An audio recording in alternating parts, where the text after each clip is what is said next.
В начале 2023 года в женском исправительном учреждении штата Огайо произошел инцидент, который шокировал не только руководство учреждения, но и вызвал волну обсуждений в СМИ и правозащитных организациях. Несколько женщин, находящихся в условиях строгого режима, сообщили о беременности.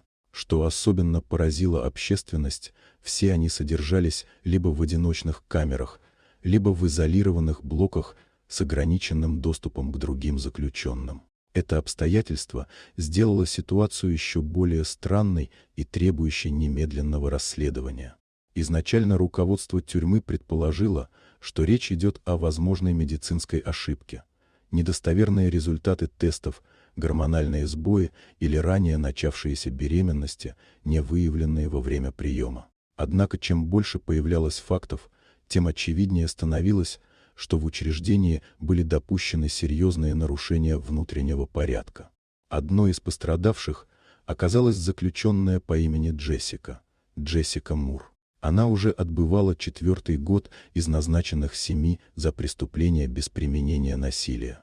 Джессика работала в тюремной библиотеке по программе реабилитации, в рамках которой к волонтерским работам допускались также мужчины из мужского блока, расположенного на соседней территории.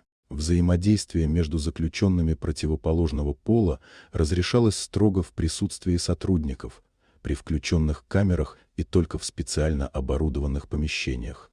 Но фактически из-за нехватки персонала и технического износа оборудования контроль за происходящим был слабым.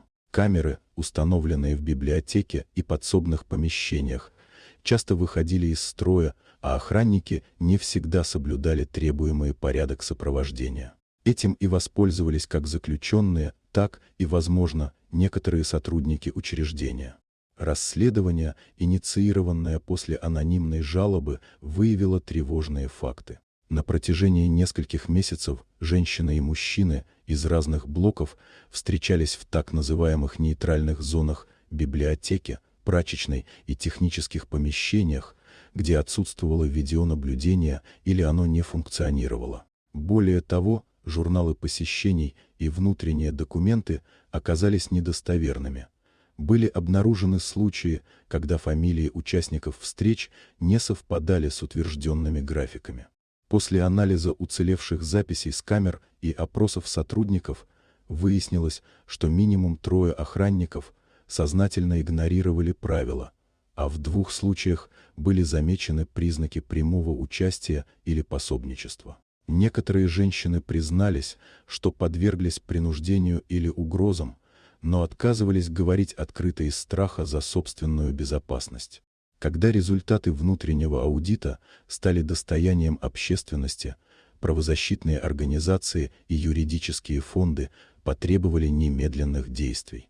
Руководство тюрьмы вынуждено было признать административную халатность. Несколько сотрудников были уволены, а против 3 начаты дисциплинарные и даже уголовные расследования.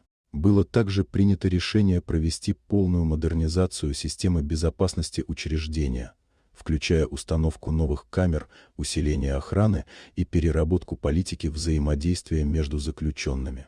Для женщин, оказавшихся втянутыми в эту ситуацию, история стала не просто личной трагедией, но и борьбой за восстановление справедливости. Некоторым была оказана психологическая помощь и предоставлены условия для получения юридической поддержки.